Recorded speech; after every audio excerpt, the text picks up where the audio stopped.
Next we come to the next stanza.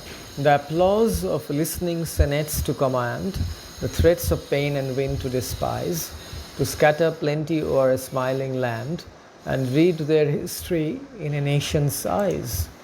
So, this person, the speaker, reasons, with the proper education and resources, might have commanded the government as well as any great political leader. Gray gives us two ways in which to consider this power. On the one hand, a great ruler can receive applause and can ignore threats of pain and ruin. A great leader also can scatter plenty, can offer prosperity to a grateful nation. But if one governs, one is in fact exposed to dangerous threats, and simply governing to receive applause suggests a shallow and self-serving motive. Moreover, scattering plenty implies that the wealth of a nation can be squandered by its rulers. Gray may be suggesting that having power is not as desirable as it seems. The final line of this stanza is actually enjambed. It means that it continues into the following line, and in this case the next stanza. So their lot forbade. So what did their lot forbade? To scatter plenty over a smiling land, and where did their history in a nation's eyes. So they could not become famous because of their poverty. They could not command senates, the people of the senates. They did not have the opportunity to throw away the threats of pain and ruin.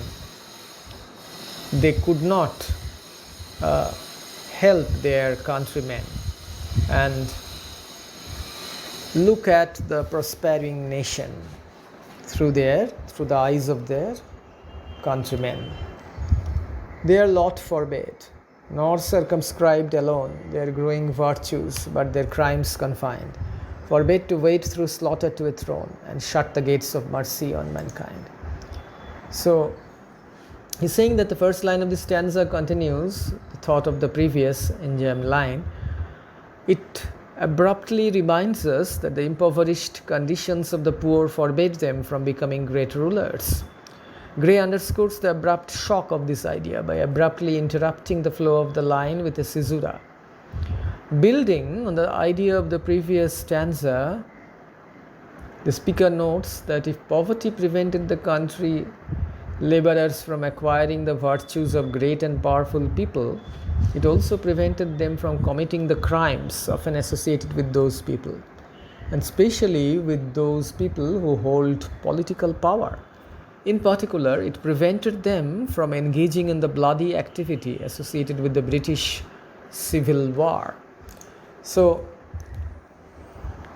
the poet is here saying their virtues were not only circumscribed or confined, but their crimes were also confined. They could not indulge in any criminal activity as well.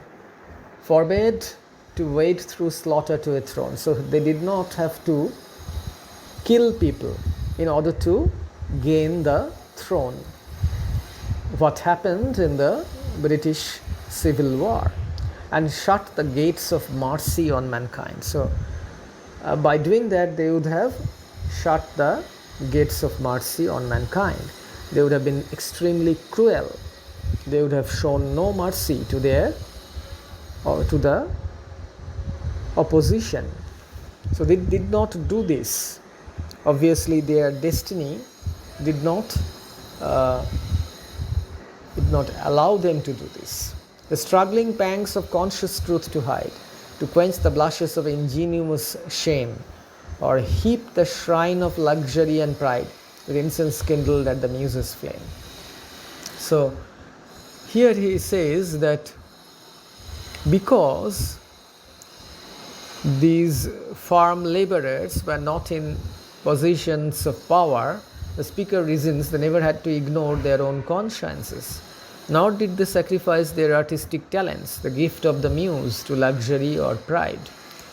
So they did not have to hide anything, did not have to hide any truth to quench the blushes of ingenuous shame. They were not ashamed of anything, they did not have to blush for any kind of crime that they had committed, or heap the shrine of luxury and pride with incense kindled at the muse's flame. So obviously they did not have to sort of kind of do any kind of thing that would do their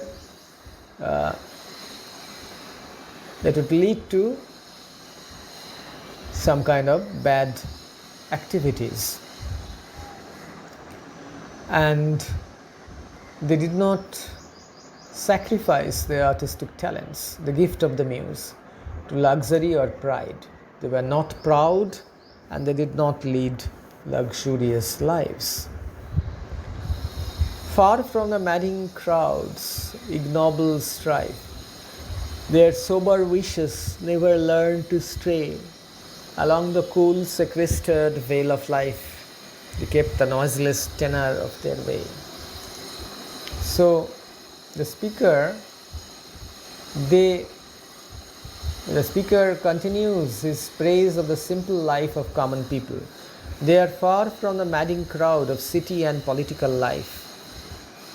Madding here can mean either maddening, that is the source of madness or insanity, or it can mean mad, that is the crowd is itself hatefully insane.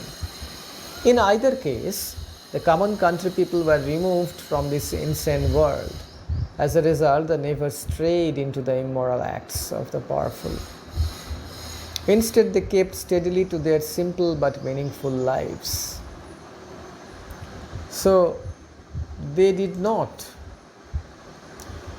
get involved in the maddening strife for power, which is ignoble, which is not noble.